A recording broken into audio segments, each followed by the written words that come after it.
Muslims to kind of look around to find out. Because they have a job to do. I want to explain how simple this is and how retarded the Muslim community has become. Sadaqat Ul-Fitr is for the poor and the needy in all these 8 categories of people, which we'll get to. Now, as it says before, you can give your zakat to other people. You don't have to give it to the Masjid or institute. You can find the needy, those people who are needed, and you can give it directly to them. Or groups of you who are well-to-do can give to groups of people who are needy. That was the time when Adams and all those people, like ICM, they used to give out, do you remember those certificates? Those $20? Those were $20 certificates that you could spend them at the halal store. Other Muslims almost, they didn't want. I said, you don't want? You know why? Because some of them, they turned their nose up. I said, you don't want them? I knocked them boys over for you. So sometimes they would give us ICM would give us $2,000. And they would give them to us to distribute to all of, that's when we was in the, now they give them to, they don't give them to nobody. Now they give away money. Later on they had those cards, you know those gift cards? Mm-hmm. We used to get gift cards, $100 a piece. Those came from Adams Center. If not Adams, it came from the Bangladeshi community brothers who were over there. Now Sadaqat can go other places. Imagine the poverty in Bangladesh. And the Bangladeshi brothers are giving us Sadaqat here in America instead of sending it back home. That's big. That's big. Because Bangladesh is, hey, anyway. So, just imagine now, the Sadaqah is for the poor and the needy. And I'll go over the rest of these people. And, by the way, I'm not going to call the brother. The brother came to me when we was out there. He came to me twice. First he said, first he didn't say Imam Musa. He didn't know who I was. He said, basically, if you go away, we guarantee you get more money than you would collect here. So I said, first I was doing it in the human term. Man, you think I'm stupid? I know better than that. I hadn't heard that before. But the second time he came, he was on the phone, he was going to call, like he was going to call, all that stuff. He was doing it the first time too. I said, man, I deal with the police all the time. I said, number one, you don't have no right to stop us from collecting. This is Eid. I said, the Eid preparations, you can prepare the Eid and everybody come, but you don't have no right to regulate where they give their money. You can't do that. Have you noticed that everybody, if they do the Eid, they feel like they have the right? And do any of them even consider the poor and the needy? No, it's their project. You could look out there at ICM. They had their expansion project. They had all their table. They didn't have no poor and needy. Not only that, just like you said, they turn their nose up at those certificates. Right. They also turn their nose up at us for being out there. They look at as beggars. They look at us as beggars. Now I want you to look at the difference in attitude. They're not supposed to look at us as beggars. They're supposed to recognize we're from the indigenous Masjid in Southeast Washington. Okay, there's nobody that's unaware. We've given flyers out at MCC, ICM, right over here, around everywhere. Al-Fitr, everybody knows our condition, right? They should voluntarily aid and assist us. The attack that we're under, no one in America has ever even, no one has faced that. There has been no one consistently for 40 years, has nobody, and the last 10 years have been really very serious. Same thing, fill up the community and pull it back. Every time, same old strategy. Not only they shouldn't look down on us, they should be happy to help us. I had a Sudanese lady over a year before last, maybe 3, said, Imam Musa, they think you're out here begging, but we know better. I said, I don't care what they think. I don't care what they think. That's part of our evolution, is to look at them and feel sorry for them.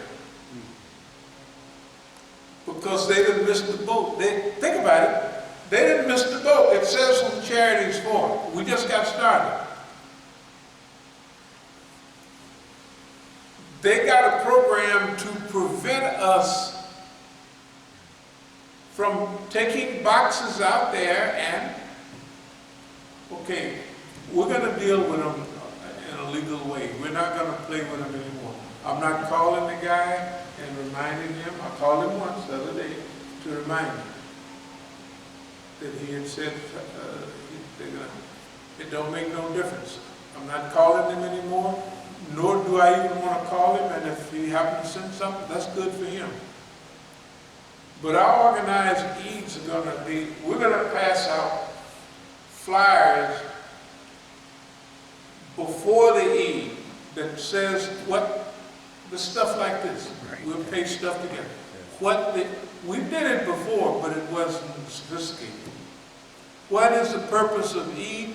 The purpose for you, the well-to-do, is you have not had a perfect fast. Because you're not perfect. You have done this. This is atonement for you.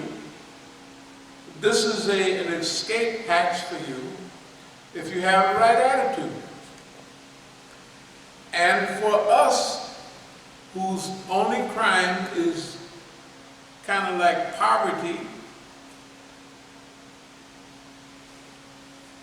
can you imagine? Look at this. The immigrant community that came here and got wealthy,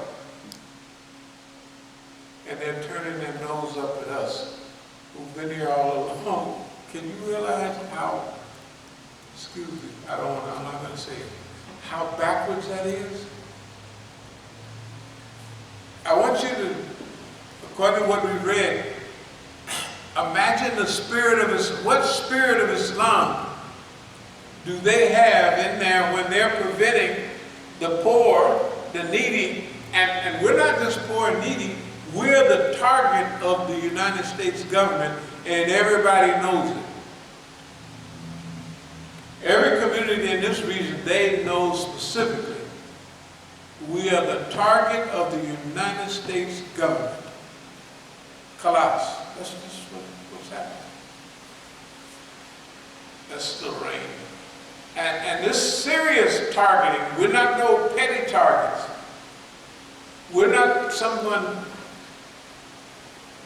all you got to do is just imagine, visualize.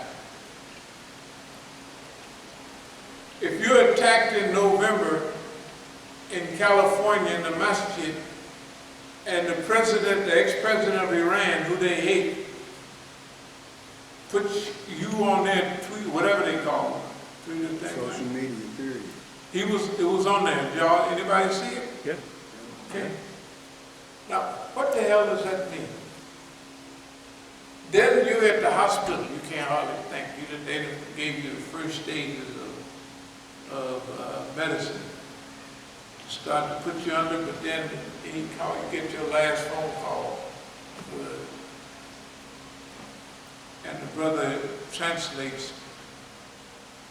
You know who that was, don't you? He said that was the president of Iran. He interrupted the meeting he was in to come and wish you a speedy recovery and da-da-da-da. They make him do it for you. And the white man is listening to all that on the phone. Not only that, some of our friends in California, they are not Muslims, but one of them was big, and he got the picture of the Rahbar on his thing. And he had a friend from Afghanistan. I'm not saying he was a dope dealer or anything like that, but so the Afghani said, "You know who that is?" He said, "Who?" He said, Madeleine Albright tried to meet with him. They can't meet with him. That's your friend? Right? Okay, so we know, just imagine, just multiply whatever you think is happening. Multiply it by 50, and you'll still be scratching the surface.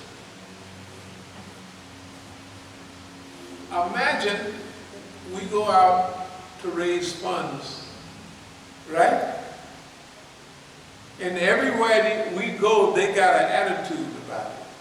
This is our money, you can't come here. That's their attitude. It's not their money. It's not their money. I'm going to keep on, because I'd stay here all day. So the zakat is Amalin Alayha is those who help collect the zakat. Then it goes on to say, a portion of zakat funds may also be given to win over to Islam those who might be engaged in anti-Islamic activities, or to those in the camp of the unbelievers who might be brought to help the Muslims, or those newly converted Muslims. That's Ul-Fitr. I'll finish reading and then I'll explain. Who might be inclined to revert to kufr if no monetary help was extended to them.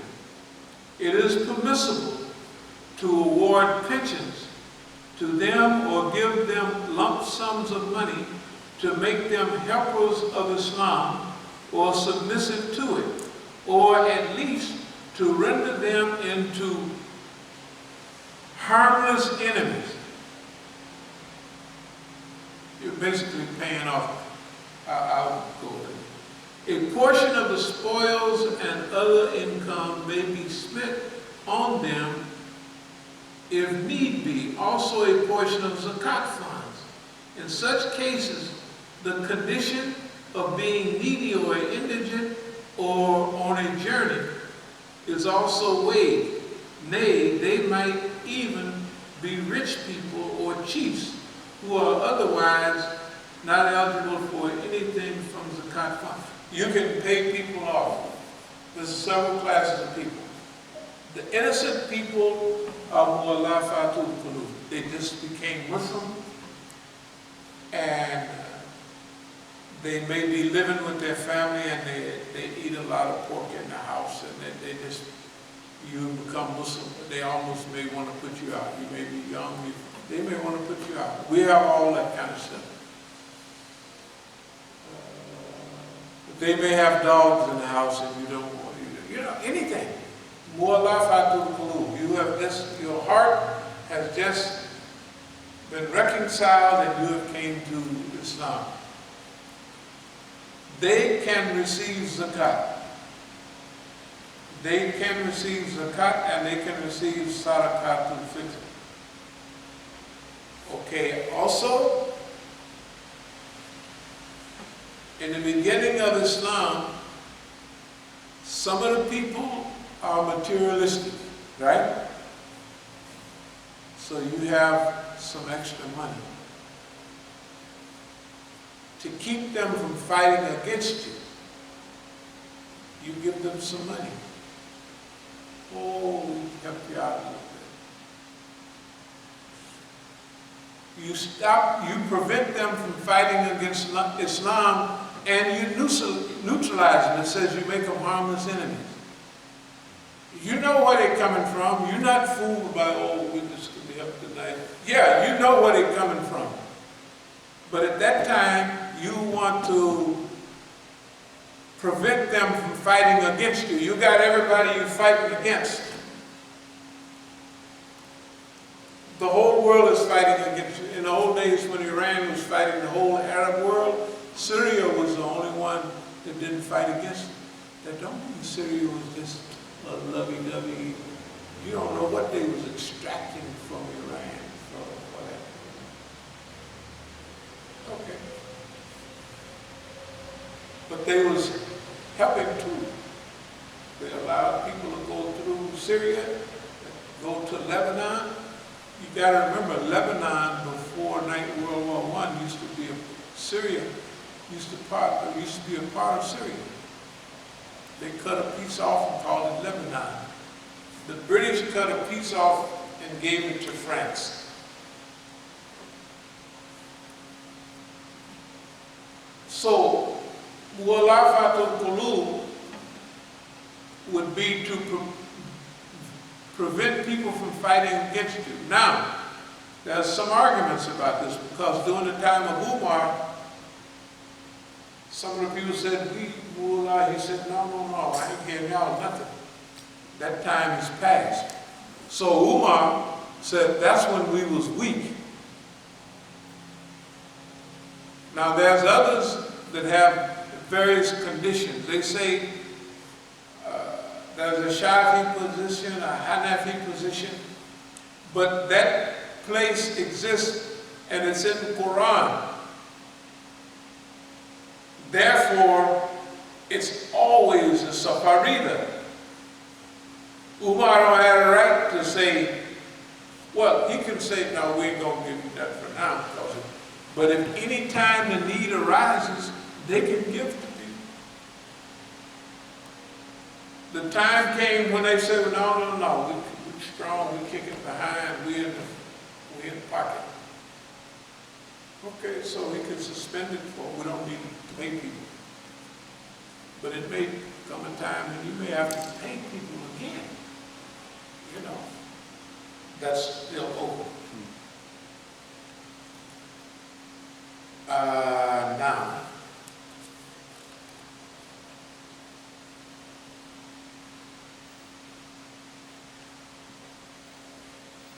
a portion of zakat funds may be spent for the ransoming of slaves in two ways. First, help may be given to a slave for a payment of the ransom money. If he enters into an agreement with his master that he will set him free if the slave pays him a certain amount of money, right? The second way is that the Islamic government may itself pay the price of his freedom and set him at liberty.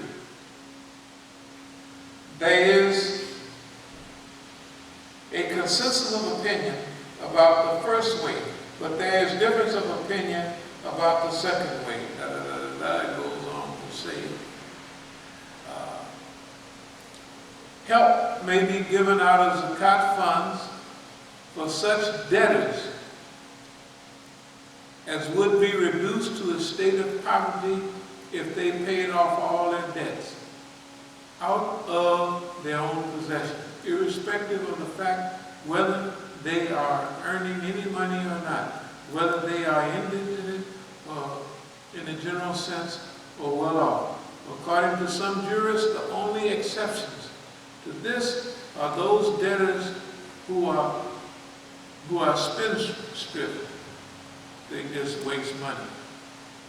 Or involve themselves in debts by spending money on wicked deeds. In other words, they can't get no help because they just wasted money. They're not innocent debtors. So you can get help from the Baitul Mal. If you paid off all your debts and you would be broke, you can get money from the Baitul Mal. The way of Allah, that's fi sabilillah, implies all those good works which please Allah. That is why some jurists are of the opinion that zakat funds may be spent on every kind of good work. But the fact is that the majority of the earliest Muslim scholars have opinionated that here the way of Allah stands for jihad in the way of Allah.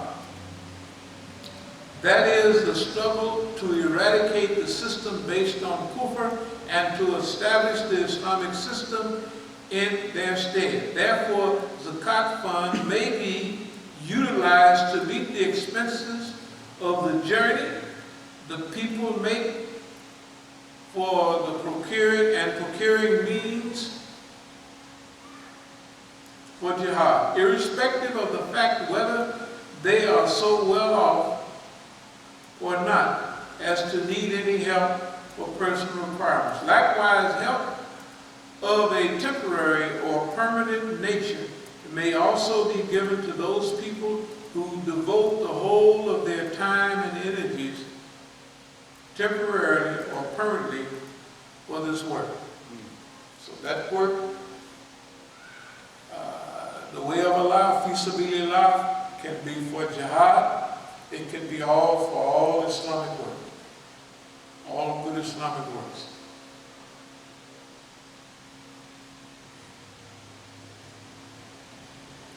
I'll just read this.